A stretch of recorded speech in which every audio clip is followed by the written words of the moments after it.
we are going to consider the first sensitivity analysis wherein lost units happen at the start of the process of the first department using, assuming lost units is normal. Okay? And 3, debit, work in process, department 1, or work in process, rice materials, department 1. 280,000. Okay. Debit, work in process, conversion costs, department 1, 240,000. Will you please look at your cost of production report before copying the entries to check sabihin ko kuha ang mga entries. Okay, and credit, material inventory, 280,000, credit 2, values credits, 140,000. Entry number 2, to transfer your COGM to department, to the finishing department. Entry, debit, work in process, finishing department. Kina COGM? 449 011.49. Credit 2, work in process, machining department.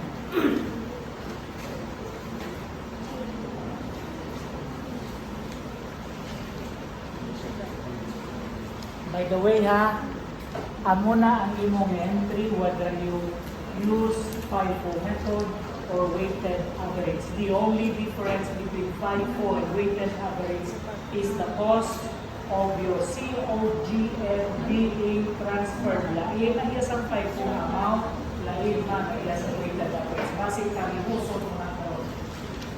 Mistake no. Meaning to say, other entries the same.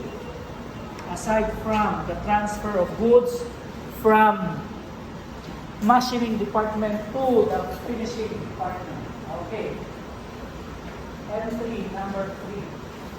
To take up the cost added in the finishing department, credit, work in process, direct materials, finishing department 240, debit conversion cost, finishing department 240, credit to materials inventory 240, credit to various credits 240. Whether you use weighted average or FIFO method.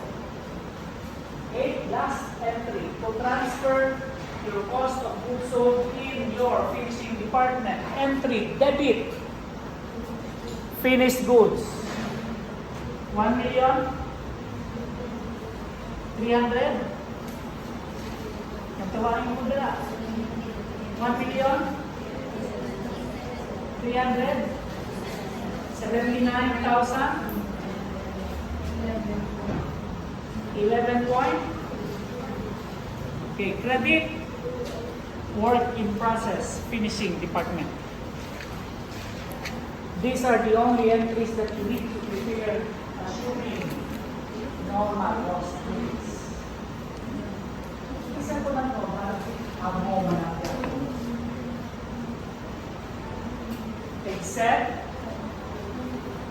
Except for department 2. So the entries in department 2, similar ang entries in department 1, dual of entry. To take up the elements of cost and to transfer the cost from machining to finishing department. But in your finishing department, we have similar entry on the occurrence of the 3 elements of costs. But the only difference between normal and abnormal is we still have the 3rd entry to take up the abnormal or the cost of abnormal units. So the entry to take up the cost of abnormal units is to debit factory overhead, lost units, factory overhead, dash lost units. Sa abnormal na ang imo credit work in process department 2.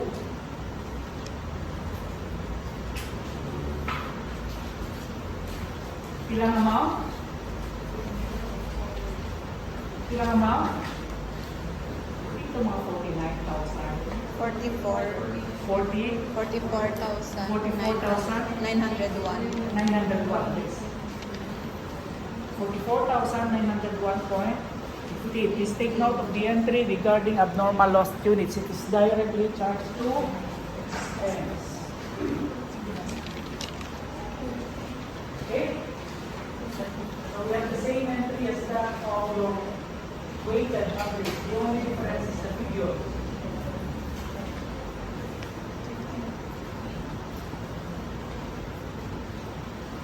Any questions? Questions?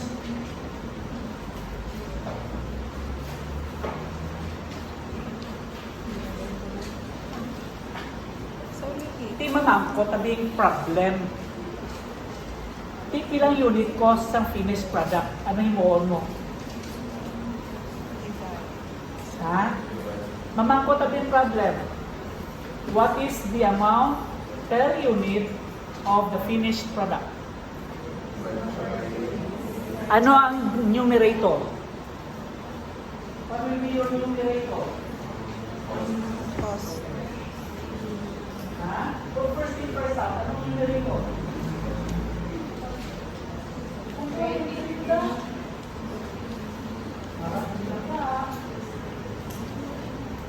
$1,379,011 point divided by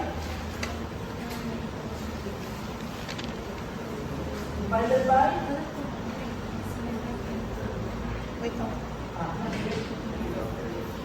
divided by And unit cost ang pinapakayo po ilan ang bigay sa kada isa na naluman divided by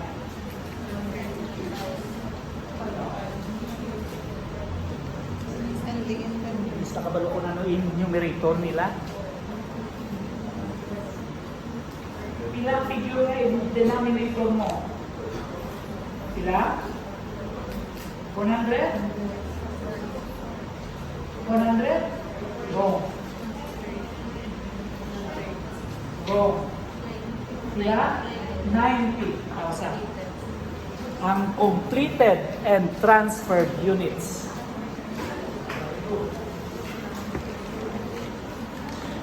Para sa 90,000 na bilang sa unit.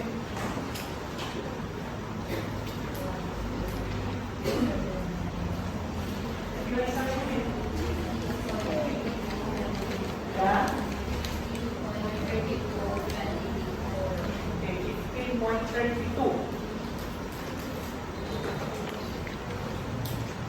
Meaning to say, you should not sell your product below that particular figure or else you will get lost.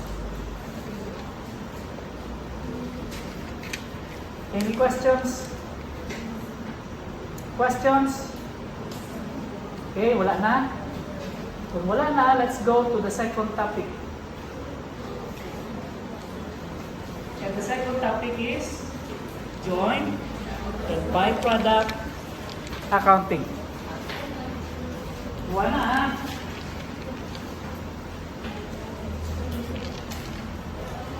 Excited na ko yan. Sa inyo, duwa na ka-topic. Sa financial accounting, 5 na ka-chapters.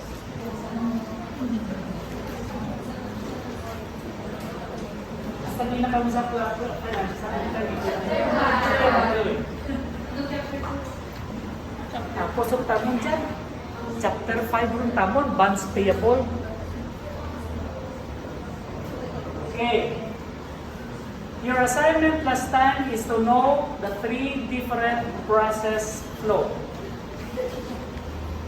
Anybody who has the answer for the assignment? What are the 3 types of process flow? Okay?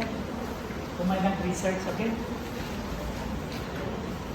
What are the three types of process flow? Ha? Ha? FIFO? Method na yan. Process flow, ang ginapamangkot, flow. Method din yan, o baka FIFO. Application na yan.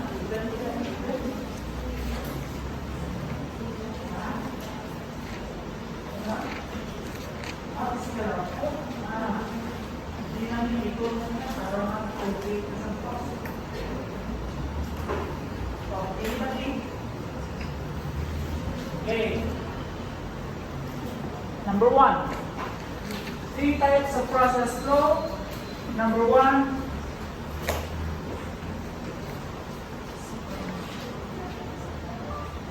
sequential flow. Sequence. Both sa lingon, sa Binisaya, pasunod. Halin sa Department A, iatag sa Department B, iatag sa Department B, sa Department C, iatag sa Department C, sa Department D. Just like what we did with regards to machining and finishing departments. Panawag sina, sequential flow. Number two,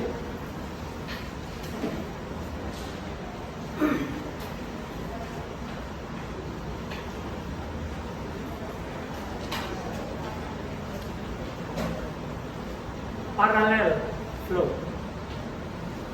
Meaning there are two sources of raw materials. But at the end,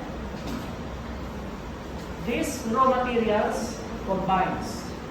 Example, let us consider the production of canned pineapple. Okay? Canned pineapple. Let us consider that A, B, and C is the production of your pineapple as raw materials. So let us say Department A is involved in the cleaning of pineapple. Department B is involved in the slicing of pineapple to become a sliced pineapple. And C is involved in the cooking of the pineapple. Simple gina-blanch na. Kita nyo may syrup. Nabutangan syrup. Okay? And there is another department or another flow. Let's call it X, giving it to Y, and giving it to Z. Let's consider this process to be your tin cans. You know what is a tin can? Lata. So mabakal sila sa tin sheets. I-process nila ang tin sheets. They are going to cut the tin sheets. Okay? Let's consider that X is the cutting of the tin sheets. Y is another department involved in the rolling of tin sheets. Imo na timbulong.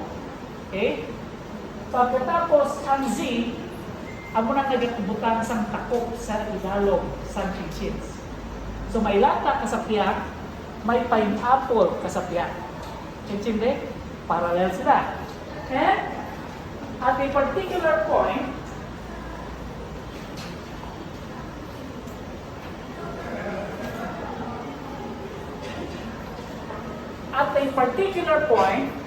the tin cans will join the sliced pineapple. So masulod ang lata sa pinya. Masulod ang pinya sa lata. Ako na siya bilang sa number 1. May lata mo. Pagkasulod niya sa lata, ang department 2, pagbutan sa label. Until such time that the finished product will be shifted to the storeroom. Okay? And packed. So that particular flow is known as process or parallel flow. Now, the third type of flow is the opposite of the parallel flow.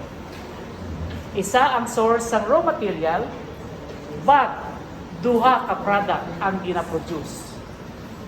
Panawag sina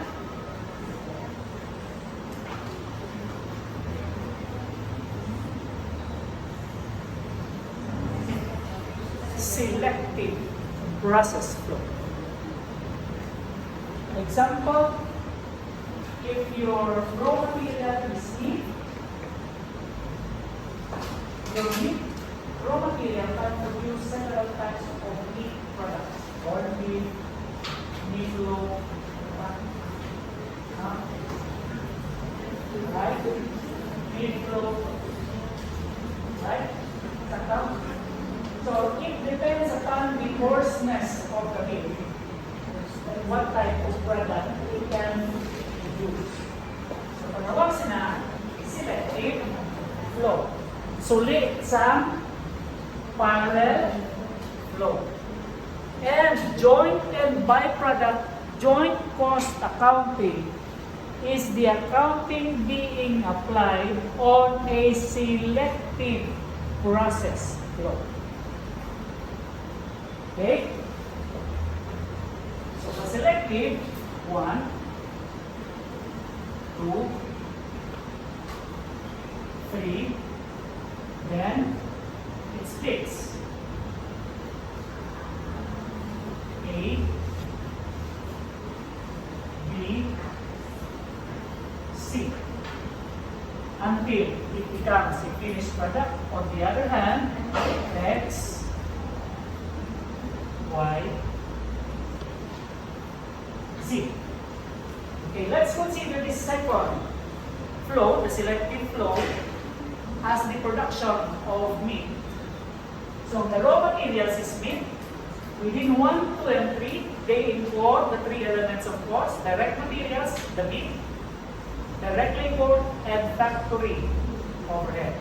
The cost incurred before, panawag siniya, before the split of point,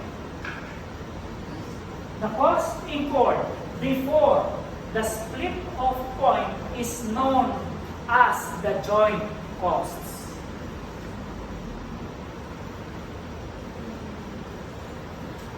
Joint costs. And the cost incurred after the split of point from here to here to here, the cost incurred after the split of point is known as additional cost to process further. Both joint costs and additional cost to process further contain the 3 elements of cost incurred by every department. Isa kumanda mo ng isang kadamo, pila na may ka-department. Isa, 2, 3, 4, 5, 6, 7, 8, 9. Ano po po sa limon, sir? Siyam the cost of production report. Okay? Kasi mga una, balanong gamot mo na as a cost accountant. Yes, definitely yes. But nowadays, companies, manufacturing companies uses calculator of users. May program na sila yan. May computer mang galing sir na ano pa kami sila manual.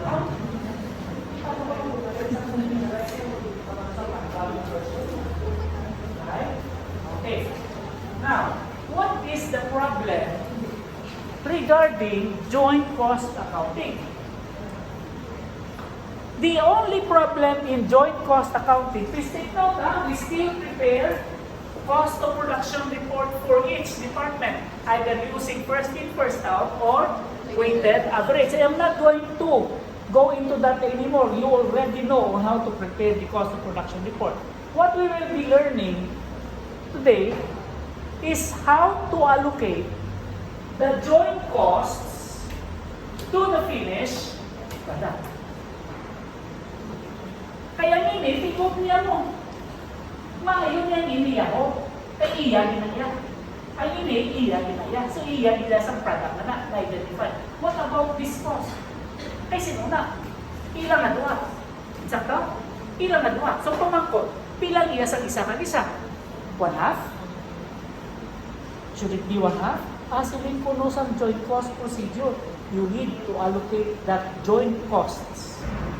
I-allocate mo ko no, joint costs. So pamangkot, what are the method used to allocate joint costs? What will be your denominator to allocate joint costs?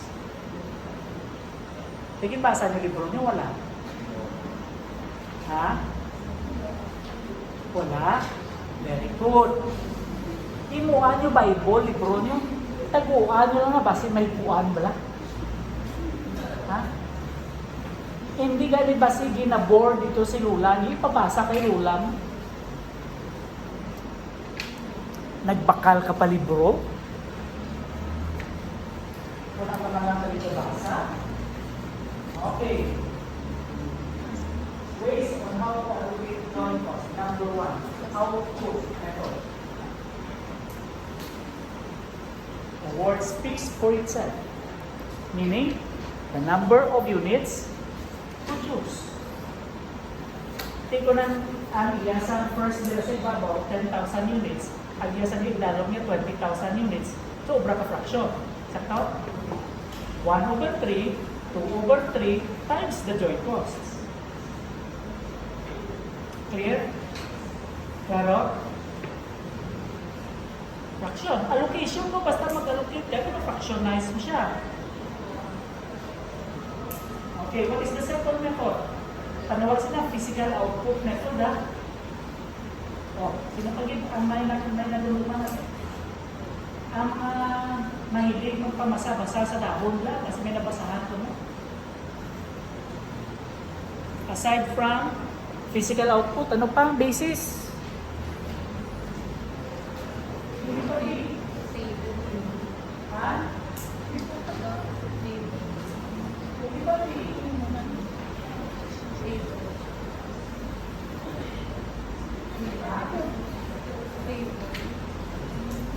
Market value method.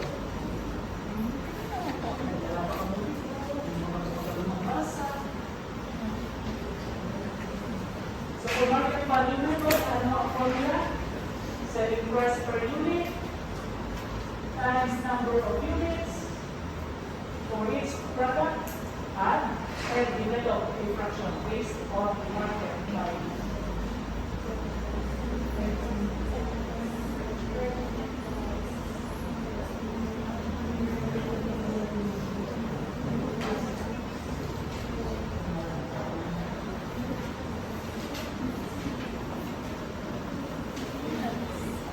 Another method?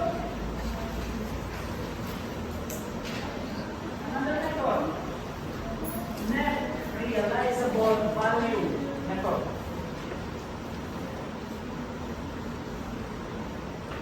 By the way, when we talk about market value method, ang ginatawag ng market value, the value of the goods at split off point, not at the end. Sales value at the point of split off. Mayaraman yung final sales value. Okay. So we have net realizable value. The formula to compute for the net realizable value is the final sales value minus additional cost to process further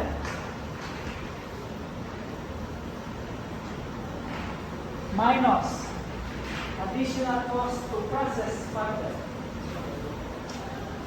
Pagkita naman siya sa namusinang computation data product. Kaya obrahan fraction.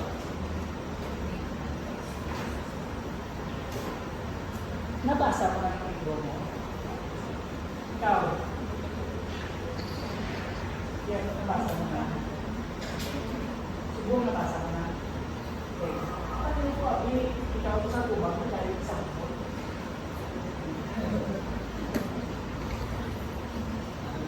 May nangyari sa tubang mo, ikaw sa tubang mo.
tapusin na.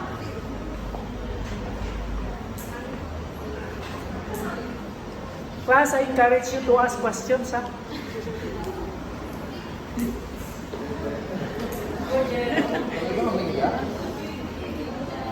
Gipailan mo na mo. Ang question din na ano mo kasi iyatan ng walang tatapiyatan ko.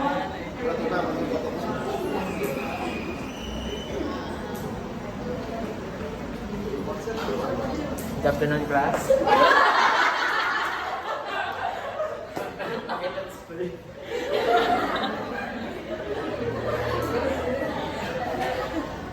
Transporting sa libro. Please put on the board example problem para mapos. Yeah, example problem. Realize the value. When the Bukan yan example, sulat ang example problem before ka mag... Sorry for me, lang. Example problem.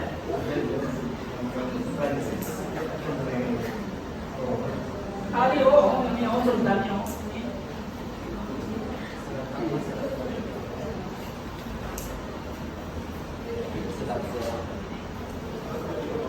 Can you explain na yun? Kung mag-copy, ano nga ba?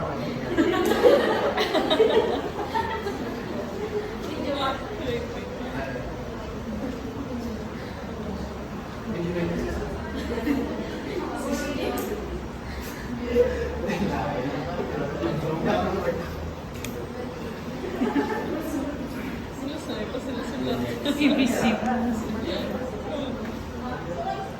Product. Next unit. Produce.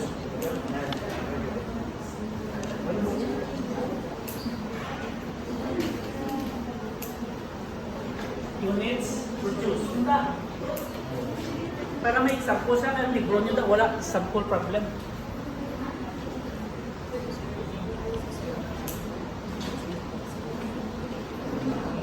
Hindi pa pagkakaya pakapos ha.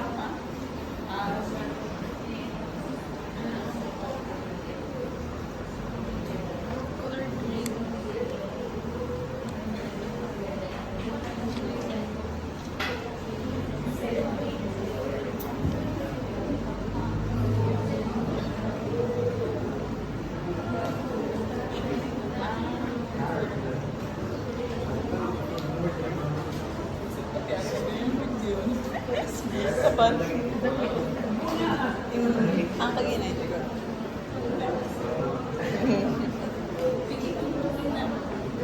Next column.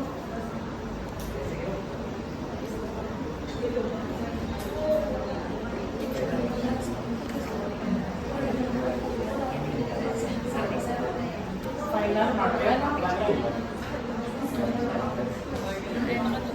Hindi lang ako weighted average. Ang start naman.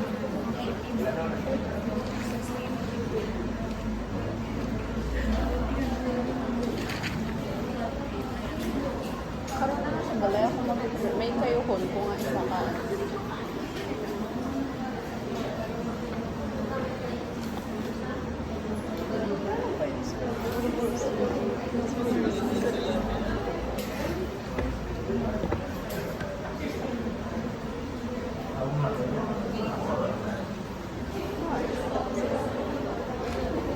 Kaya pagkatala kayo kayo.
Last?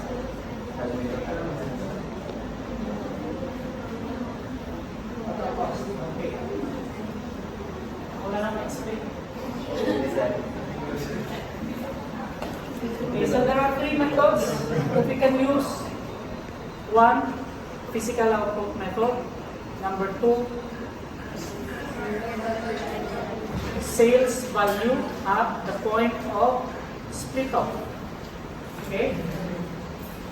Ini, ang final market value is not the sales value at the point of split off. Meaning to say, wala po pa siya bin-process further, pwede mo na siya mamaligya. Ha? Pwede mo na siya mamaligya. Kung nilaban ang cost kasi na, ang selling price at that particular point na kinambag mo sales value, we can also use the sales value at the point of split off as the basis of allocating costs. That's the second. Third, we can also use the final sales value. Okay? Fourth, the other method that we can use is the net realizable value method. This one. Wherein the total final sales value minus additional cost to process further will give you the net realizable value. Intindihan? Walang tawag na. The total final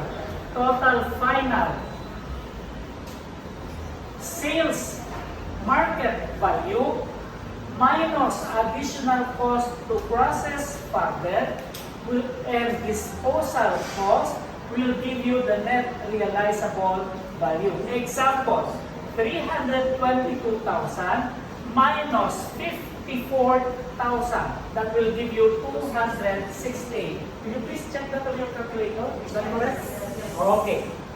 So, magkubra ka, tutalo mo ni siya, tanan, kung ang total niya kung mga api ha, kung ang total niya is 718.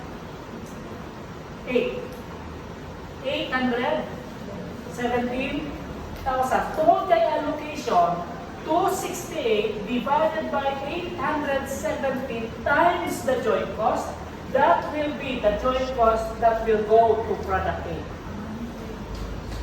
Intindihan? There is no joint cost here. Ang joint cost, ato sa problem nila, wala gibutan diri. Example, if the joint cost amounted to 500,000, how are you going to share the 500,000? So, ang unang method na ginagamit na ito. Sindihan mo ko?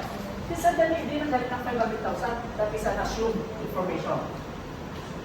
So, kung nabasa mo itong libro, may araw ng dapat joint cost na ginitutang. Okay? Now, the 322,000 is equal to the number of units produced times the final sales value. Will you please check? Is that correct? Yes. 228 times 1150, that will give you 322. Okay? Do the same with B and C. Now, assuming that the basis of allocating the 500,000 joint cost is based on physical output. Therefore, ang imong brown, ang ulang niya total, mababay, kinanad yan, di ba? So that will be 28 divided by 82 times 500,000. 34 divided by 82 times 500,000, that will be for product B. Yes? What do you think? Mabudla hindi? Mabudla hindi? Ha? Allocation of joint cost na naging problema sa second unit. For product C, 20,000 divided by 82 times 500,000. Pila na nakaroon ang cost sa product A. So the total cost of product A is the additional costs, this one, plus the joint cost. That will give you the total cost of product A. Kung physical ang gamiton, assuming 500,000. So 500,000, 28 divided by 82 times 500,000, ilang joint cost na share ni A? Ilan? 100? 100? 70,000. Therefore, ang total,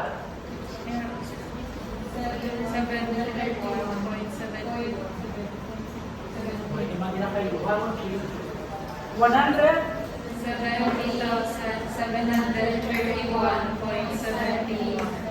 70. Wala, hindi na importante, 1 centavo. Kaya ina-explain ko lang nga kung pila ang total cost sa product A. The total cost of product A now becomes joint cost plus additional cost. Disposal cost is also known as your cost to dispose or marketing or selling expenses. It is not part of the cost. It is an operating expense. Claro? Claro? So for product B, the total cost of product B will also be 30,000 plus the share of product B in the joint cost using the same allocation. That will be the total cost of product B. Now, the question is the selling price at split off the same as the final selling price? Answer, no. No. So if the basis of allocating joint cost is the sales value at the point of split off, the sales value per unit, multiply it to the number of units produced and develop a fraction, that will be how you are going to allocate the joint costs. Sir, which of the three allocation method is being preferred? Is being preferred? Answer, it depends upon the company. Okay? Oh, wala ganyan 30 minutes daw, tapos na rin joint cost up. Any questions? Sir, any other problem relating to joint costs? Wala na. Nga, sir, anong journal entry? Sir, anong journal entry? Sige, sir, oh.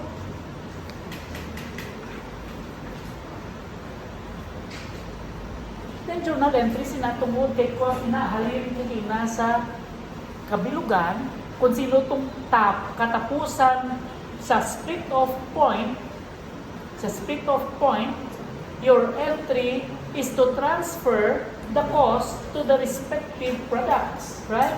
So your entry will be debit to work in process department 1, work in process department X. Hindi ba dua to? X ay sa isa, 1 ay sa dalo, right? So kung product X, which is A, product A, abi, so ang imo nila is debit to work in process department C. Pag-uo mo sa kay C, kaya siya pinakatapusan sa joint cost, kagpasudlong mo siya sa work in process sa product kung sabihin mo siya gin-allocate. Intindihan niyo ko? Because that is the COGM of the last department having the joint costs. Intindi? And what about the additional costs? At ang cost na nila sa additional cost, debit to work in process, department na nag-produce of what? Direct materials, direct labor, factory overhead, credit to material inventory, various credits. Do we have the same entry as that of process costing? Answer, yes. Any questions?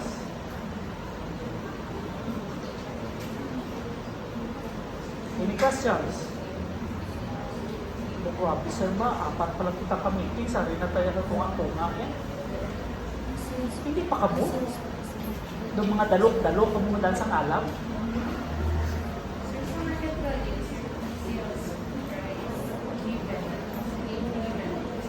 Ah, yes, okay. Islandong data.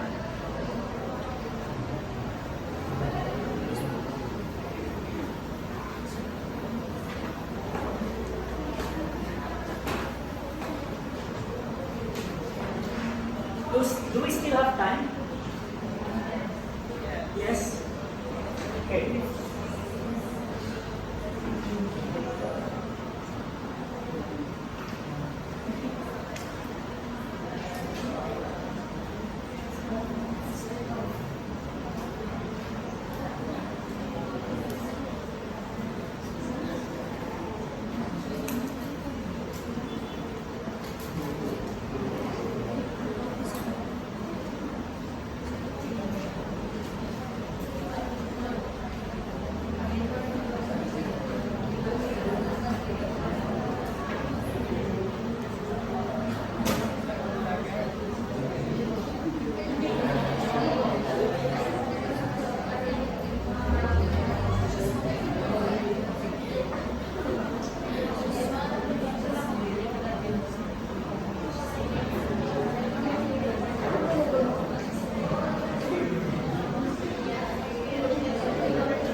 Okay? Here is a revised information. So we have number of units produced, sales value at the point of split off, additional cost, final sales value. On the board, you can have 1, 2, 3, 4 basis of allocating joint cost. Kung ang gamiton mo, hindi yung kolong, that is physical output method. Kung ang gamiton mo, hindi yung kolong sales value at the point of split off, you need to multiply 10 by 28. Here, multiply mo, then develop a fraction based on the total.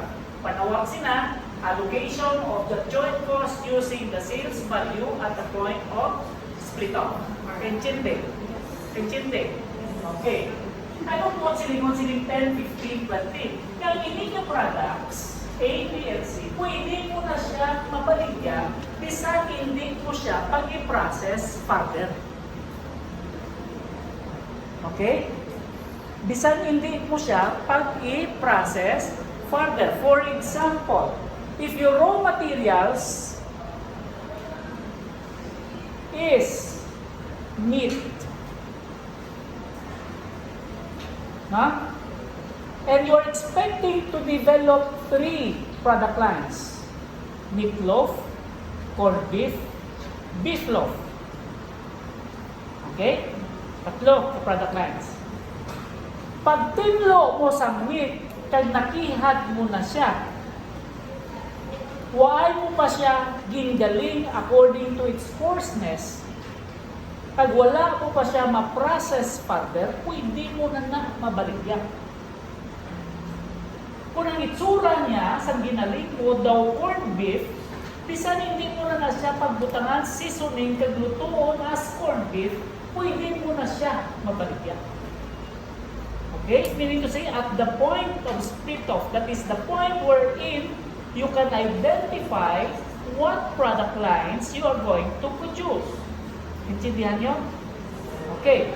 So, ang iyong selling price is lower than the final sales value because you, in the final sales value, you still going to incur additional cost. Di ba baligyan ko rin ka sa tagpulo ka nag-incur ka kasi may guilty ka.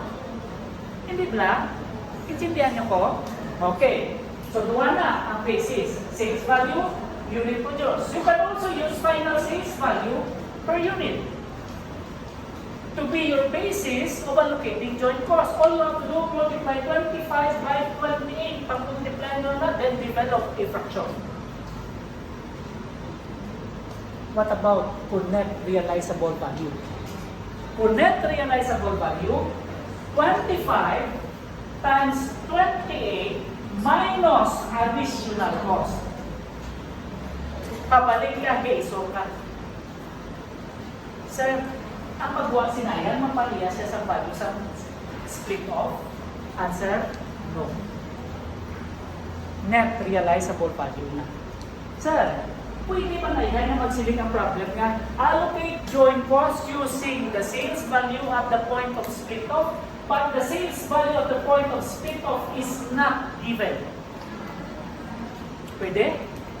Pwede hindi? Pwede. Gamiton mo ang net realizable value. Ha? Intindihan? Intindihan? Ina, kung wala ginhatag ang sales value at the point of split off. Pero kung ginhatag ang sales value at the point of split off, use that particular information. If that particular information is not given in the problem, then use the net realizable value as if the net realizable value method is the same as the sales value at the point of split off. Intindi? Intindi? Ito sa bataw? Mga progil babies. Okay? Any questions? Any questions? Para sa dason, maubra na lang usang materials yung praktisan ta. Na, tingog na. May process costing, may joined by product, may joined by product accounting, may standard costing. Okay? So if there are no other questions relating to joint costs,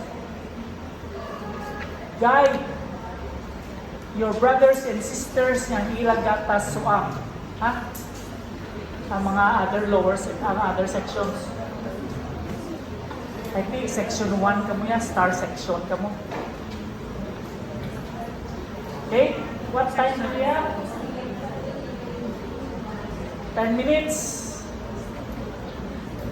Next meeting, what I will introduce to you is the accounting for byproduct. Ari, para maghapos pangabuhi ka. Mabalik kita sa first semester. Ang discuss ko sa inyo sa first semester regarding scrap materials. Did you remember that? Did you remember that? Scrap materials. Scrap materials. Kung ano po procedure natin sa scrap materials, amo man na ang procedure natin direct sa byproduct. Ano po siya na? Kasi dito to there is no problem regarding the cost of the scrap materials. The problem with regards to the scrap materials is the revenue generated from the sale of the scrap. So there is a byproduct man. There is no problem relating to the cost of the scrap of the byproduct. The problem here is the revenue generated from the sale of the byproduct. Example, some product na may byproduct. By the way, what are byproducts? Byproducts are products that is produced together with the main products but of a lower value. Example, magpagaling ka sang palay, wala sang palay nga wala si may nagagwa nga upa. So kada pagaling mo sang palay, bisan ano mo na katabon, may upa ginaya nga magwa. Bugas, higher value, ang upa, lower value. Tenon mo ng upa, isimpon mo sa bugas. Yawan ka tahong. Ano mo na? Himoon, bibing ka? Ano mo? Ipaligyan mo. Okay? O gamiton mo. Kung may baboy ka. So kung gamiton mo kayo kung may baboy ka, ang method na ginagamit mo, kung mabalik kita sa scrap, is what? Ha? Kung gamiton mo para feed sa baboy, ano na ang method na ginagamit mo? Replacement cost method. Hindi ka na magbakal sa paon sa baboy mo, ang upa mo na lang ang gamiton mo para nga gamiton. Sa so, doon balik ka, huwag man o, natawablaw, may upa ka, binaligya mo upa mo, so nagbakal ka may upa. Ibaligya mo upa para nga may upa ka, nga ipakao mo sa baboy mo. Tinis nga ibaligya mo, kung igamiton mo na lang, insakto, panood ng replacement costs. Okay? So dito may net realizable value method man. Right? Then the treatment is either additional revenue, deduction from cost of sale, deduction from the total factory cost, or other income. Libra mo na siya. Di tapos eh. Ay, sos. Any questions? Any questions? Ang ikatatlo na topic, amo nang maigod ito mo na siguro. Standard costing. Ini ako sa post.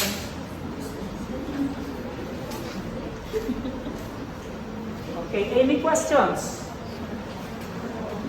If not, then let us stand and pray.